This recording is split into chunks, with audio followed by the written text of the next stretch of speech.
2012. I lived here for a couple of years in between. My daughter was born here in 2002. So I came twice before I actually moved really and stayed here. And I tried twice, and I was like, no, I can't live here. This is too much, because we're a very small country, and I realized now that I was kind of privileged in my country, and even though I didn't have all the opportunities, I did attended a very good private school where I learned my English. Yeah. So that was a very significant tool for my future, and I think it helped me a lot in for example, being able to move here with not too many barriers as other immigrants that do, right? So and cooperatives, I actually learned about them here. In my country, you have a knowledge, but most likely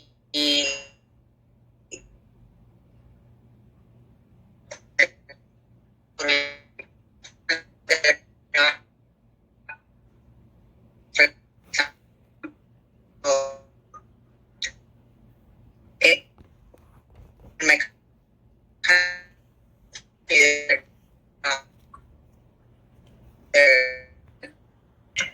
so and tell me a little bit about you, back then. Well,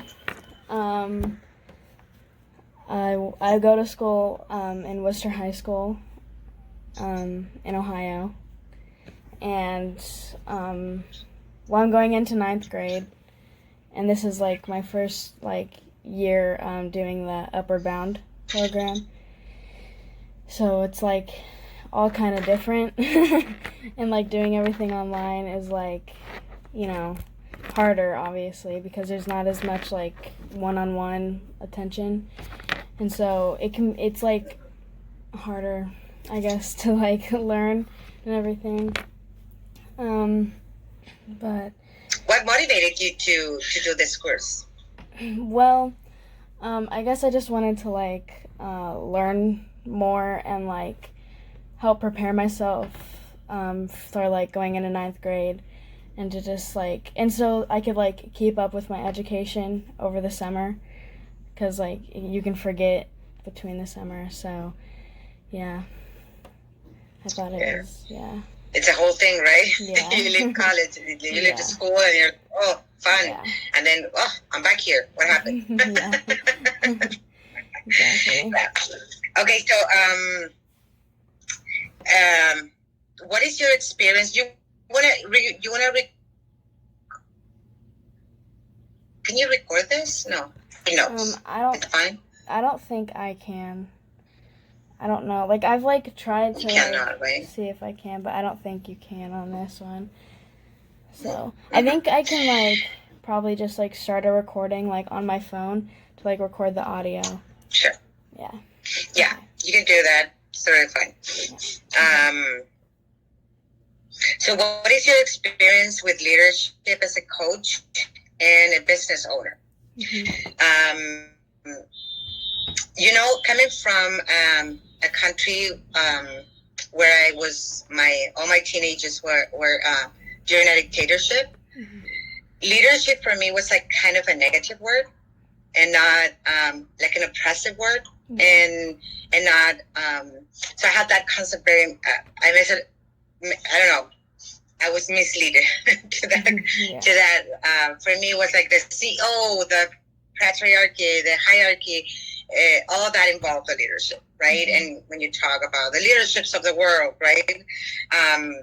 So when I came to realize a different meaning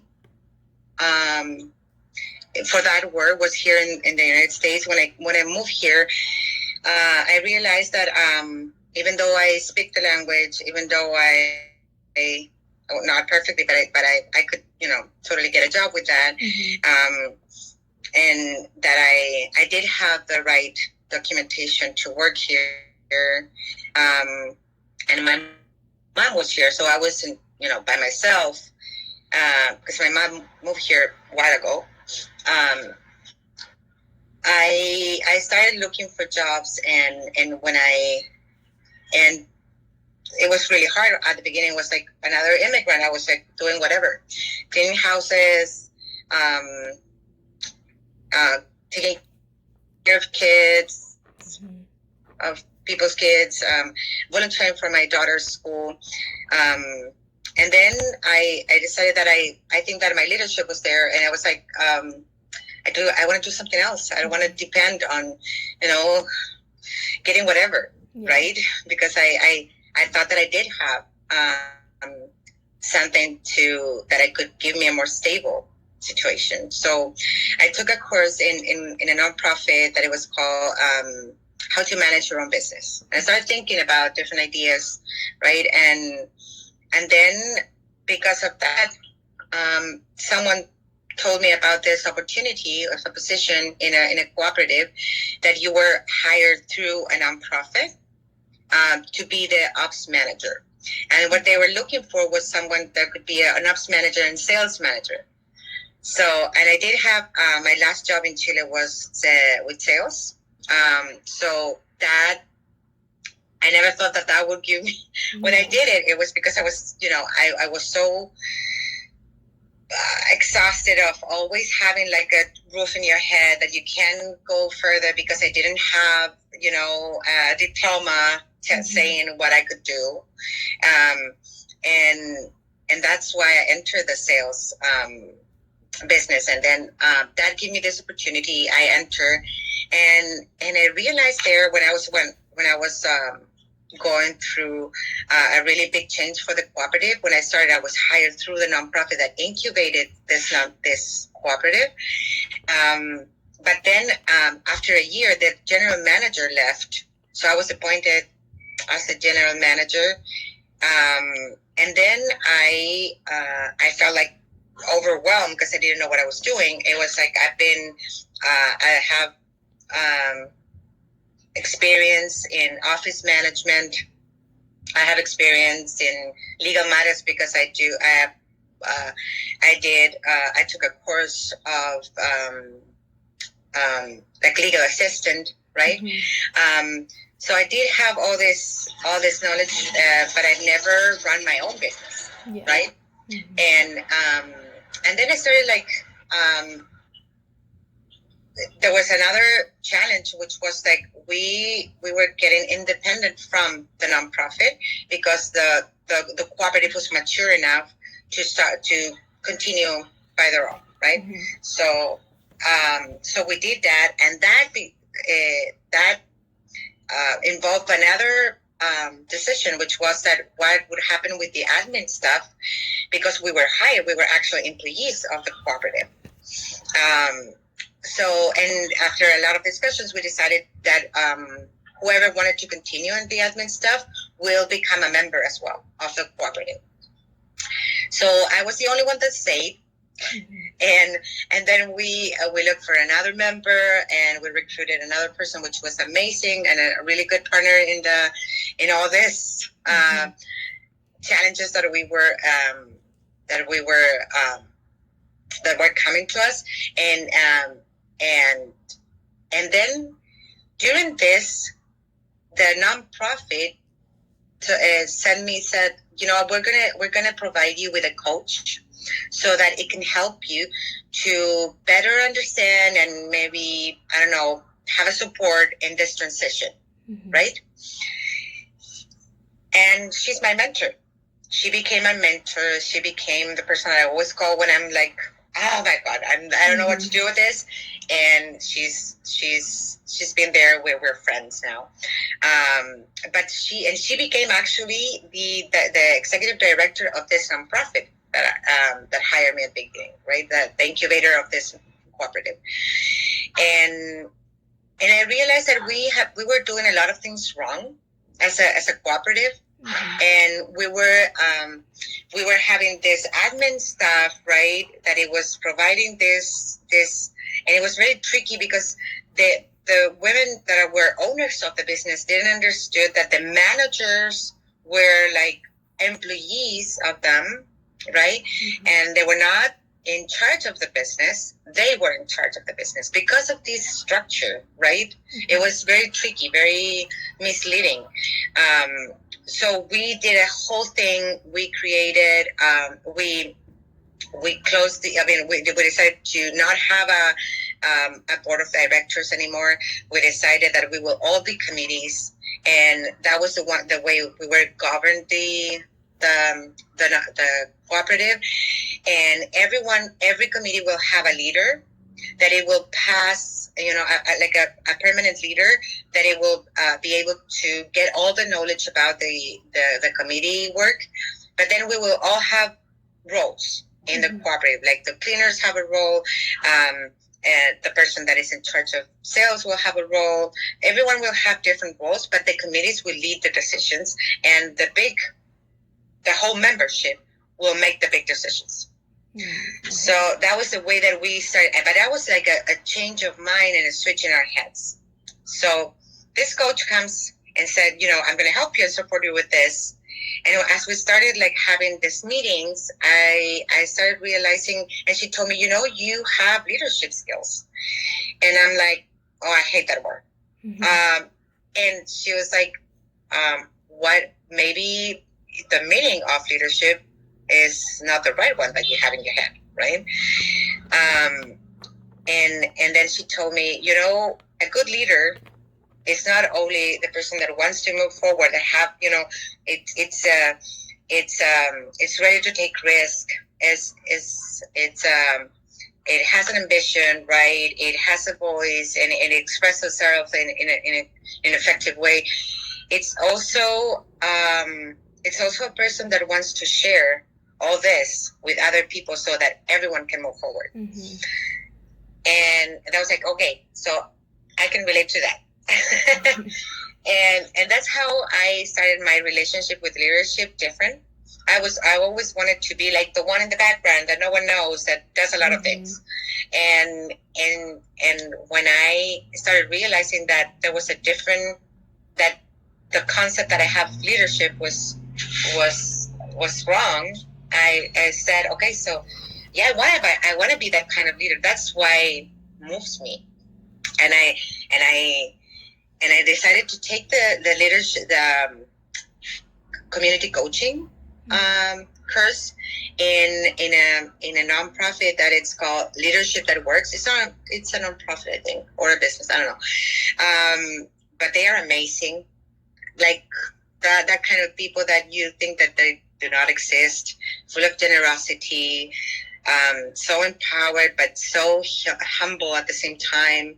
And that was like, I did it. That when I started that course, it was like, okay, I'm going to do this because I want to learn skills that can help me share this learning, right? And move forward and have a better communication, more effective communication with my peers, so that we can so I can bring everything, because I started like attending all these courses around cooperatives, attending conferences, and doing all this stuff to get the knowledge that we needed to move forward. So I thought that this would be like a very good tool to actually communicate what I was learning effectively to my peers that didn't have the opportunity because they didn't speak English, right? So they couldn't attend all this amazing things that I was able to attend. So I wanted to do that. And when I entered there, it was for me, it was called the transformational coaching. And so when I got there, it was all about me, and I was like doing this for other people. That was like my thinking, right? And they give you like, okay, so you decide what is your what is the animal that you can relate with in terms of where you at in your life, right? And I said, well, I feel like a caterpillar. And I said, like, I think that I'm in a process of transformation. And then the coach that was with me that day, she was like, it's amazing because it's amazing that you don't see what I see. I see all these wings with full of colors, and you think you're a caterpillar. But it's interesting. So I started doing a research about the transformation, the cycle, and I realized that it was very interesting because the caterpillar actually, when it turns into the cocoon stage, it's because the caterpillar brings everything that the butterflies needs. It's just that they need to go into this process of transformation, right, to get rid of everything that they don't need, but have, to bring everything that the butterfly needs, but it's in within the caterpillar, right? Yeah. So that was a very good thing for me, and I want to tattoo that in my body. But it was a really good thing to understand. Actually, this course was totally for me. It was a transformation for me to see my voice, to realize that I had it, that the things that I wanted to do were part of me, that justice was my value that moves me, that wakes me up, that brings me out of my bed whenever, whatever, for whatever, for whoever, because it's really what moves me, and I think that and I started like treasuring having the possibility to help more people to move forward. Like really, someone told me once that I have this thing that nobody could teach you, which is that when you talk from your soul, when you talk from inside, people believe you and they listen to you, and that's nothing that you can teach in any schools or a university or whatever. And I never thought about that before because I was, doing sales, so it wasn't much of a thing that it would nurture me back, right? But here in what I do now really had a meaning, and it made a sense, because I cannot tell you something that I don't believe in. And you're gonna tell. I'm very like, my face will tell you exactly what I'm really feeling, and that I always thought that was like something bad because I was so obvious. Yeah. and then it's not. It's something that is very useful because people really actually understand that what you're saying is really it's true, and you really believe it. So leadership as a coach became a really good way of people listening, of me having the right tools to listen to people as well, and to understand that this is every time that you provide a workshop, every time that you are able to coach someone, it's a process that it's a both way. Yeah. They learn and you learn, right? There's always a sharing in every relationship, and I think someone takes something of you with them, and you take something of that person with you, and that's amazing. Then, as a business owner, leadership is important. I think that you, and in a cooperative, they would say, okay, so no, not all of them can be CEOs, right? And it's absolutely right. All of you needs to be CEO. You need to understand that this is something that you don't have a boss here. You are the person. You're your own boss. So you need to be accountable for what you do. You have responsibilities. You are the face of your business, and every one of you are the face of the business. So yes, we are all CEOs here. We all work for the benefit of our business and our community. So I think that it's a very important tool or skill or characteristic that you should embrace, and see that it's not about bringing others down and having them on your, following your decisions. No, it's about how can we all agree together, because we have the same goal, and we're going the same way, to be accountable and on top of things, to make this a great business, right? Yeah. So I think in launching the co-op, I think that entrepreneurial skills are the ones that are very similar to leadership and come, together. And a co-op is a business, and that is to be like, at the beginning they were like, oh, this is a fantasy world, when everyone is happy, everyone earns the same, and that is not true. It's a business, and it's very hard, as any business. Starting a business, the first 2-3 years might be red numbers for you. So you need to be willing to take the risk and be passionate, and be also humble enough to understand when your business idea is feasible, actually, and you have a market, and you have an objective client that you are that has the need that you can provide a solution for. So as any business, you need to start with a business plan.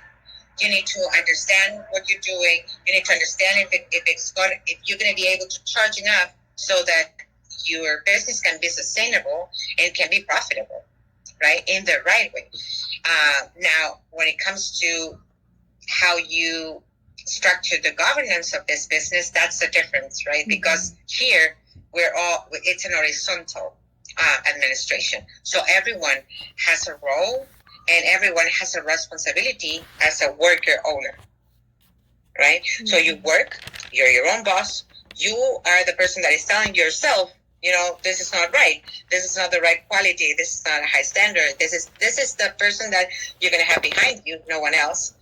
And then you have the responsibility, because you want this business to be profitable. It is your own benefit. No one will benefit from this but you and your group, right? So whatever you can do to make your when you are a business owner, when you're a worker owner, you don't have the benefits of being an employee, right? That you have this social regulations, right? That you receive, like workers' compensation, or the employer can do this and that because it's against the law.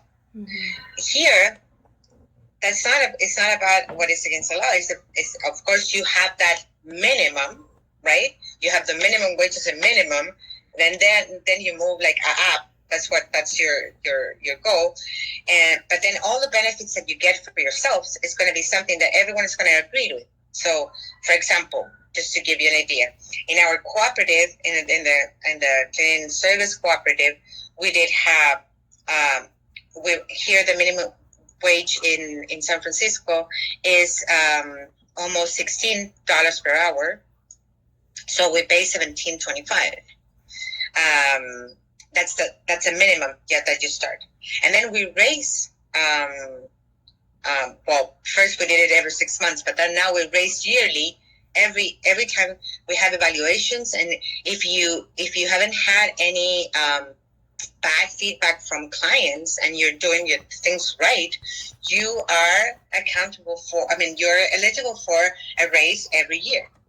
So that doesn't happen. And the better we do, the better you get, right? And it's not only about what you're going to be paid per hour, like the hours that you give of work to your business, but also any profit left is going to be distributed among the same people, right? According to how many hours you provided for the business in work, and according to how many years you have worked for the cooperative, because as we have raised every time, of course, the person that just started is not going to, her hourly pay is different than the one that's been in the business for 5 years, right? We do provide like disability insurance. We don't have workers' compensation, but we provide disability insurance. We did through the Federation of Worker Cooperatives. We have access to provide dental and vision insurance to our members. We're starting there's also another organization that is starting this way of doing a retirement. So 401ks, and you have to understand here you have another barrier that not all the people has the right documentation to actually access those benefits. So it's good that we have a 401k. So if you have an IT and you don't have a social security number, you can access that as well. But we have, for example, if you lose, if unfortunately you lose a family member, we provide 3 days that are paid. We provide a week, extra week that is non-paid, but you can also take it if you need the like all the things that all the benefits that you decided, you realize what is good for the group and what it makes sense. And it's not, okay, I'm the boss, I can do whatever. No, it's about we are all in here and we all need to benefit of this. And it has to make sense to everyone, not only one person, right?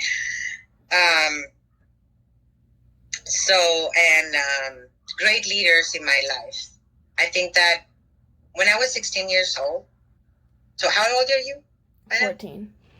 Okay. 14. When I was 16, my best friend had an accident in a car, and she's in a wheelchair since then, and she's like my sister, my soulmate, right?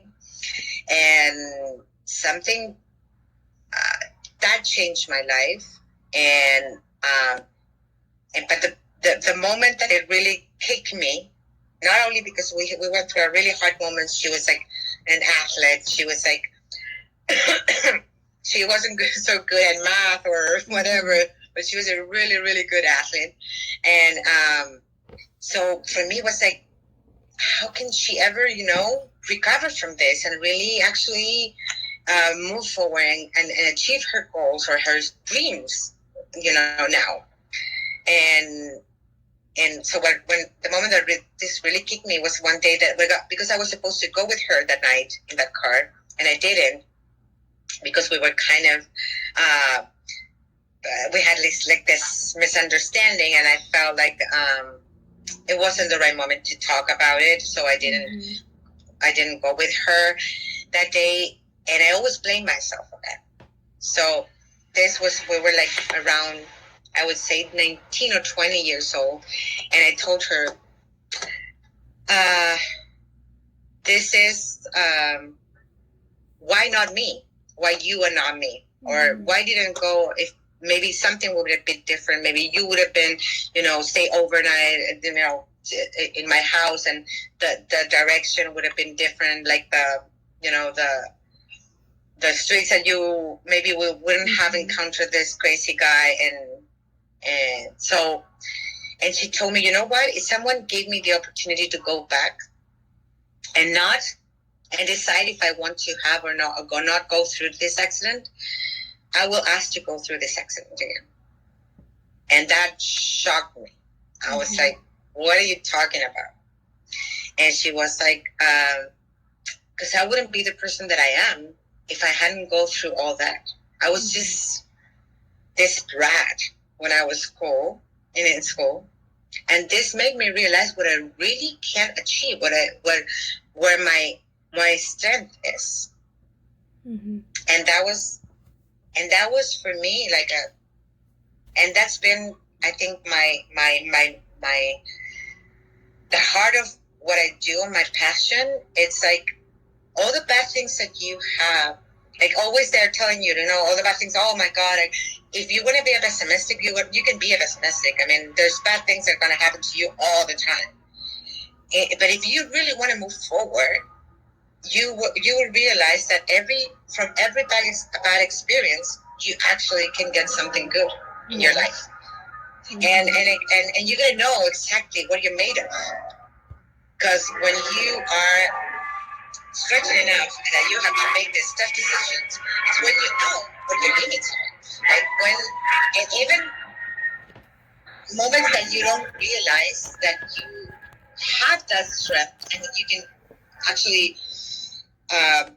achieve something because you never thought that you had, that you were all that tough or that you have all that strength to actually do it. And then you're pressed and you're pushed to that moment, and then you realize, yes, I can do this. And so I think that that, I don't know if that's the right word, but mold me like my way of I have a lot of noise here. I'm gonna move inside. Can you hear me right? Yeah. Okay. Does it bother you, like the noise in the back? Only when it gets like really loud, but it doesn't. Oh, really loud. Really Okay. that often. So let me move it this side. So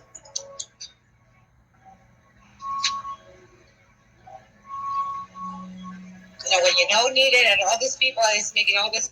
Yeah. Uh, so I would say that she was a very important icon in my life that I look for, or I look back in my memories, and every time that I feel overwhelmed or I can't do this, there's this voice in my head that is like, if she did it, he totally can. Yeah.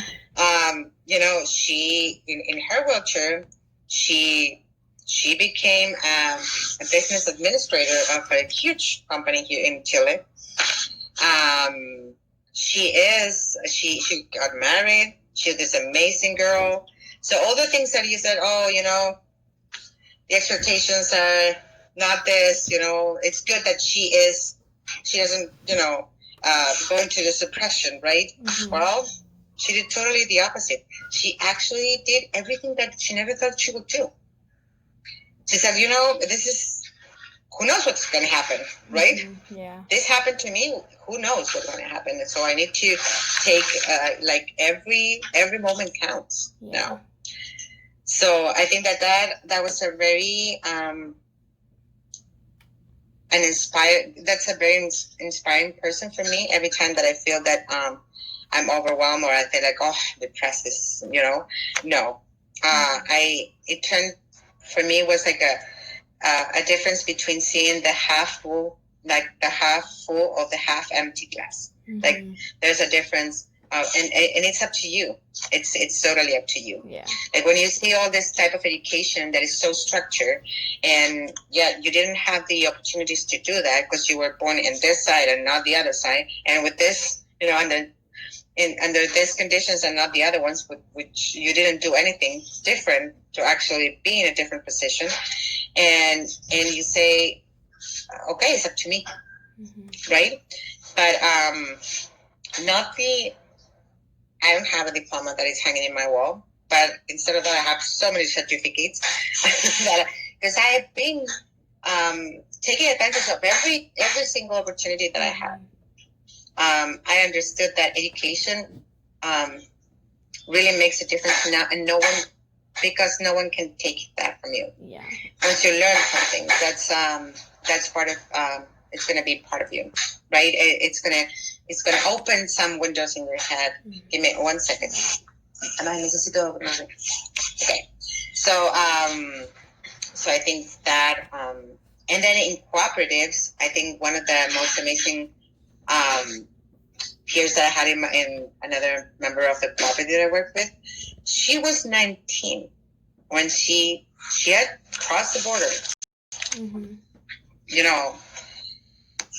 In the bad way, right? Going through night, it was like an awful experience. Mm-hmm. But she knew what she wanted.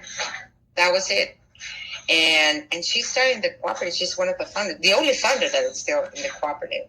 And she was like, okay, so I want this. And then when she heard of this opportunity, she was like, okay, I need a job, whatever. But then the reason, and that's, she didn't know what she was doing at the beginning. But that just having that, that set of mind that you go like, okay, I'm going to try. Mm-hmm. I'm going to try something different. I'm going to, who knows?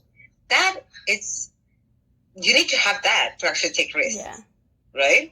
And so she entered the cooperative, and then after 10 years, so one of the early founders, she learned English. She bought a house in Mexico for her parents. She has a very stable living. Her husband even started looking. No, I'm gonna look for a good job, not whatever I can get. I'm gonna look for a good job, right? Because I can do stuff, and so that's a change of mind. And I've seen it in her so amazing. And whenever I tell her, let's do something extra, I'm like, I'm totally with it, but I really love what I do. Because I'm always like thinking, oh, aren't you tired of cleaning houses, right? Because it's a very exhausting, physically exhausting job. And she's like, no, I love what I do, and she's the best in what she does. Like actually, like I'm being the one that is in charge of the feedback of the clients. Yeah. Like whenever one of her clients will tell me something, like I will, receive an email. It was like to say something good about her, about them, because she and her partner, that they not her partner in life, but other peer that works with that they're a couple working. They're both like the same way. They're super powerful women. So I think that she inspires me that of the fact that a cooperative it's a really good opportunity when you have a business idea and you get together with a group of people that actually are very passionate about the same idea, the same goals, and you can actually do something good together. And it's hard because if you don't have for example, you were saying in terms of my experience as of my ethnicity and this it is hard when you actually don't speak English. Of course, the resources are less,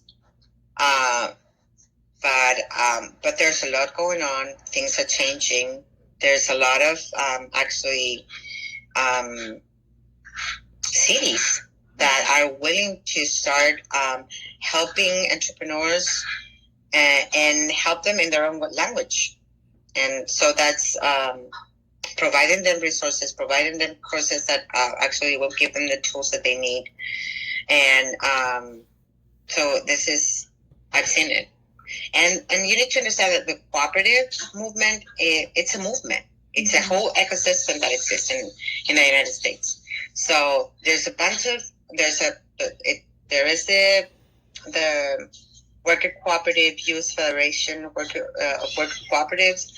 There is another organization which is called NCBA of CUSA, which is like the umbrella for the whole cooperative movement.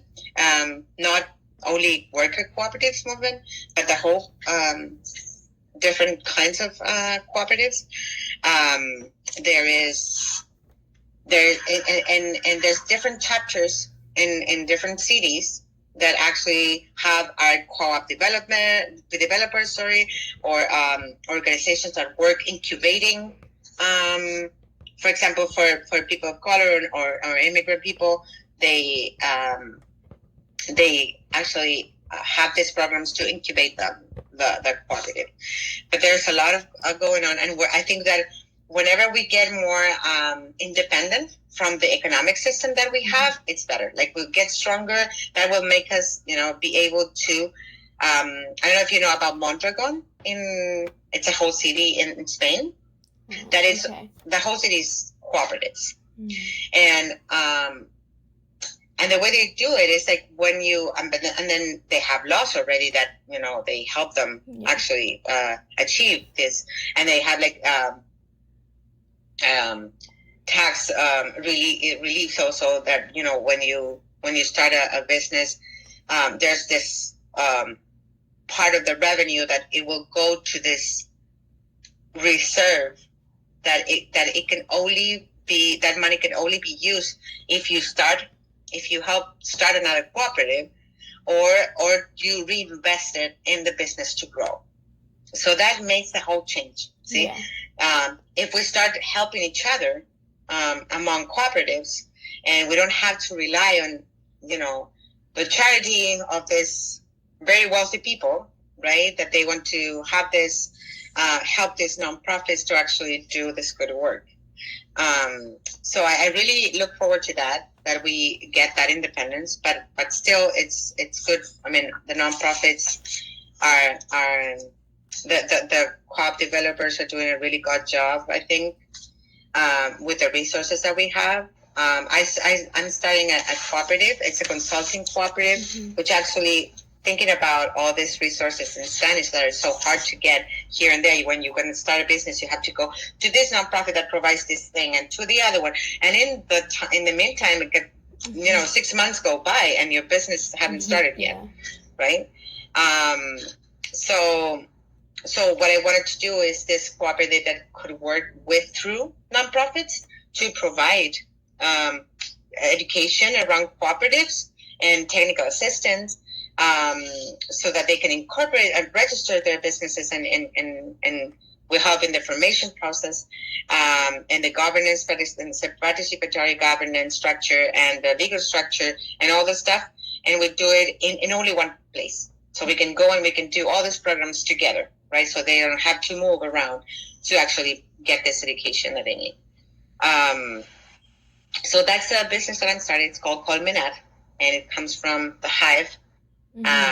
So we think of ourselves as, we're all bees trying to pollinize, this around for our Latino community. So I don't know if I cover all your questions. I started talking and I forgot. Is there anything that comes to your mind that you would like me? Yeah, so the last question, what advice would you give for future generations looking to start a co-op and just to be a good leader in general? I think that my daughter is 18.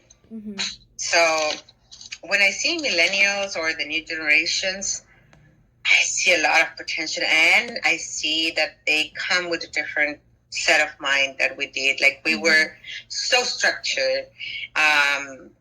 So if I would say, don't let anyone tell you what you're capable or not capable of. That's the main thing. The only person that can decide that is you, and we're all capable.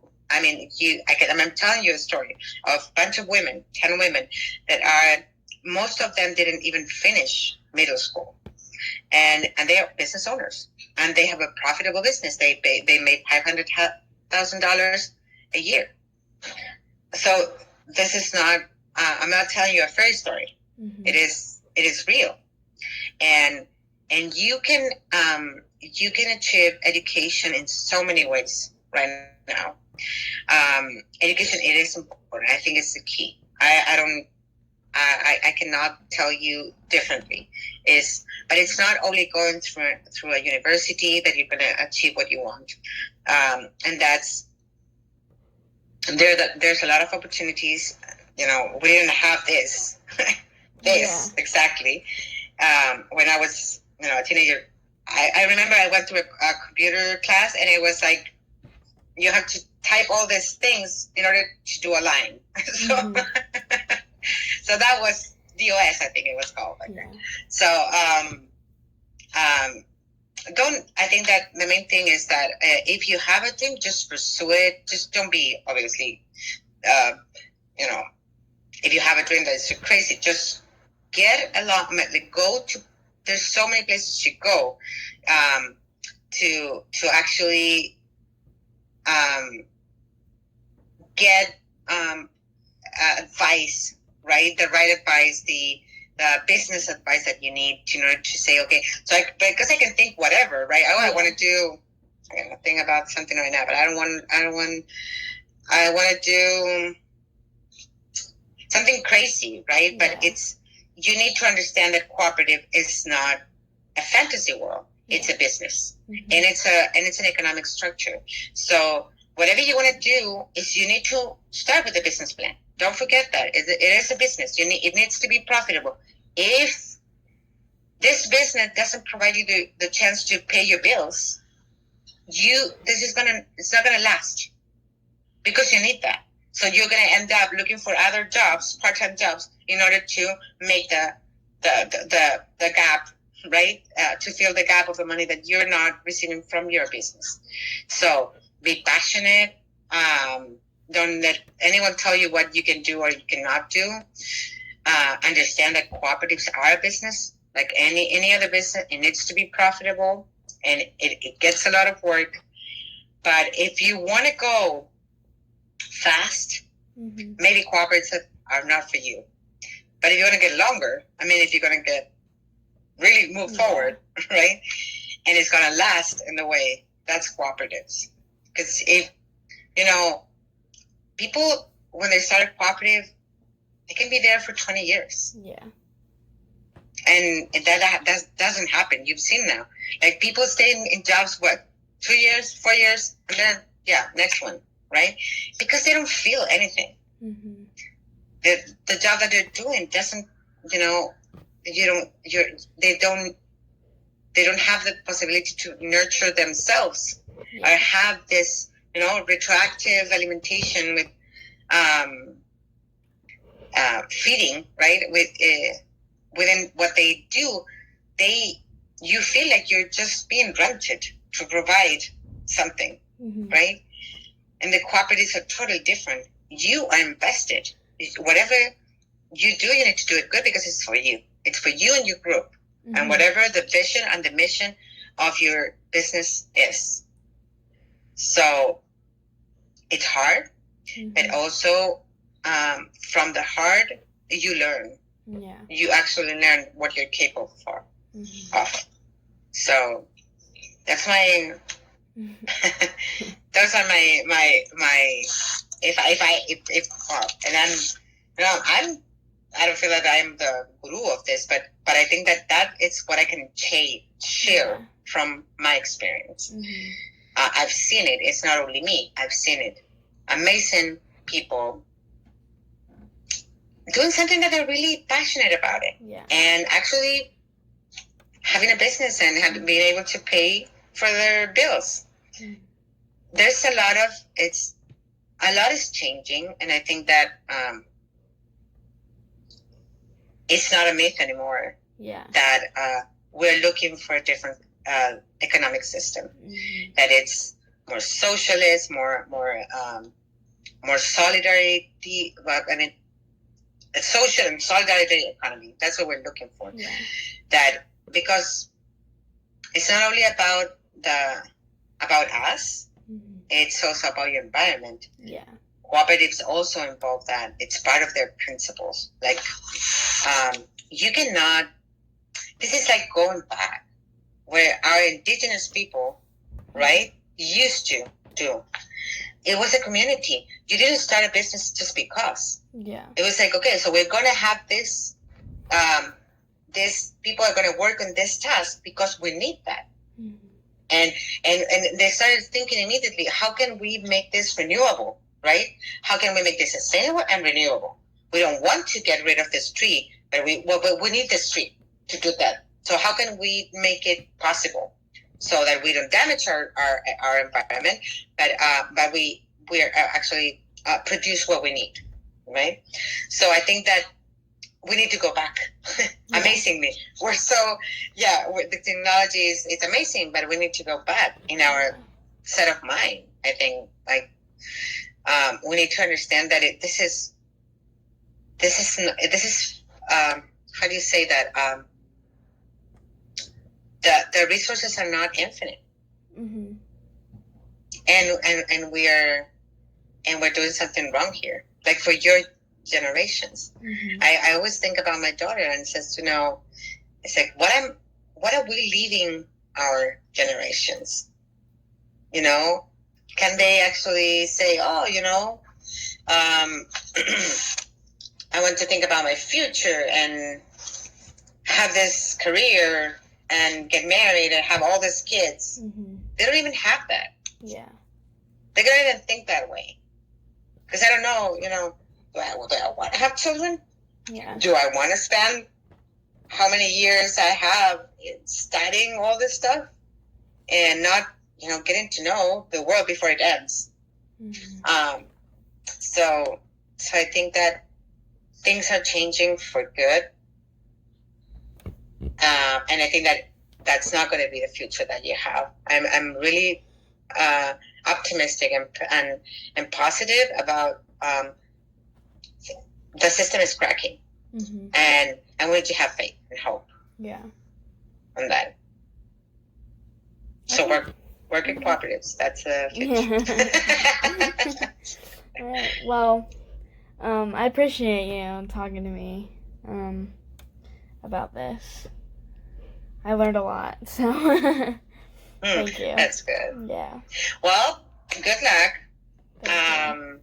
I hope you. I just from reading your questions, I think you're going to do a really good job. I can tell you have that. Amazing. So, and if anything, sorry, you can sing. If there's anything that you want to ask me, like something that will, that I didn't cover, or something comes up, like just send me an email. Okay. All right. Okay. Feel free to send me an email. Thank you so and much. Go for it. Study hard, but have fun. Don't forget to have fun. All right. Thank you. Okay. Nice to meet you. Nice to meet you too. Bye. Okay. Goodbye, Cassie.